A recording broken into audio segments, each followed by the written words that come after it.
Hello बच्चों, let's read the question. Here is statement based question is given. First, both statement 1 and statement 2 are correct. Second, both statement 1 and statement 2 are incorrect. Third, statement 1 is correct and statement 2 is incorrect. Fourth, statement 1 is incorrect and statement 2 is correct. Here statement 1 is when phase changes the temperature remains constant. Second statement, the specific heat capacity becomes infinite during the phase change process. Now to answer this question, first we will discuss here the key concept and here the key concept will be latent heat.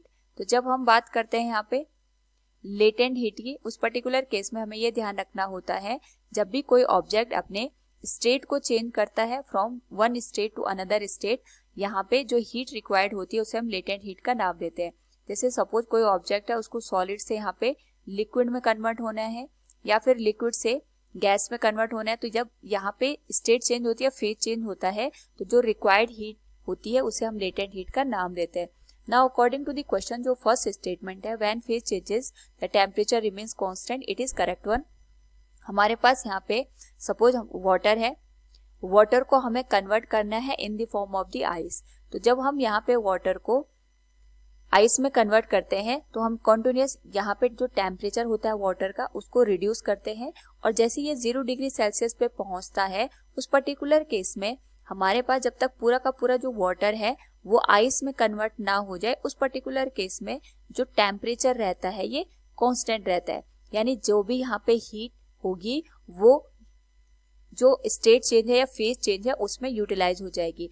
और हमें ये भी ध्यान रखना है कि जब हमारे पास यहाँ पे ये लिक्विड से सॉलिड में कन्वर्ट हो रहा है उस टाइम पे हम हीट को एक्सट्रैक्ट करेंगे, और अगर यही केस होता है कि आइस को हमें वाटर में कन्वर्ट करना है, उस पर्टिकुलर केस में जो हमारे पास आइस है ये हीट को एब्जॉर्ब करेगी. तो हीट को चाहे एब्जॉर्ब करे चाहे हीट को यहाँ पे रिलीज करे, दोनों ही केसेस में हमारे पास टेम्परेचर कांस्टेंट रहना चाहिए. जो भी हीट यहाँ पे यूटिलाइज होगी ये स्टेट चेंज में यहाँ पे यूज होगी. तो यहाँ पे इस पर्टिकुलर केस में जब तक पूरा का पूरा हमारे पास जो ऑब्जेक्ट है ये दूसरे फेज में चेंज ना हो जाए तब तक इसका टेम्परेचर यहाँ पे कांस्टेंट रहता है. सेकंड जो स्टेटमेंट है, the specific heat capacity becomes infinite during the phase change process, it is also correct one.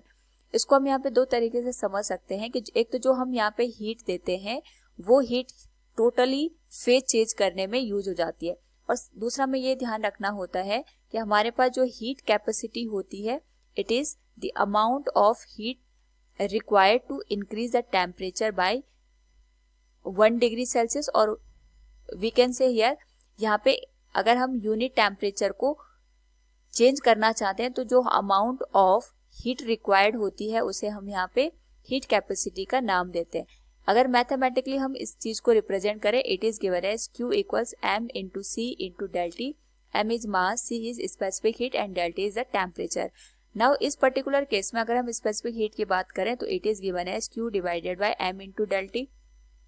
जो यहाँ पे जो टेम्परेचर होता है, क्योंकि यहाँ पे फेज चेंज हो रहा है, फेज चेंज होने में हमारे पास जो टेम्परेचर की वैल्यू रहती है वो कांस्टेंट रहती है, और अगर टेम्परेचर की वैल्यू कांस्टेंट रहेगी तो उस पर्टिकुलर केस में चेंज इन टेम्परेचर ये तो 0 हो जाएगा, और अगर चेंज इन टेम्परेचर 0 हो जाएगा तो जो C की वैल्यू होगी दैट विल बी इनफाइनाइट. सो हम कह सकते हैं जो स्टेटमेंट सेकंड है वो हमारे पास करेक्ट है. So from the given option we can say both statement 1 and statement 2 are correct.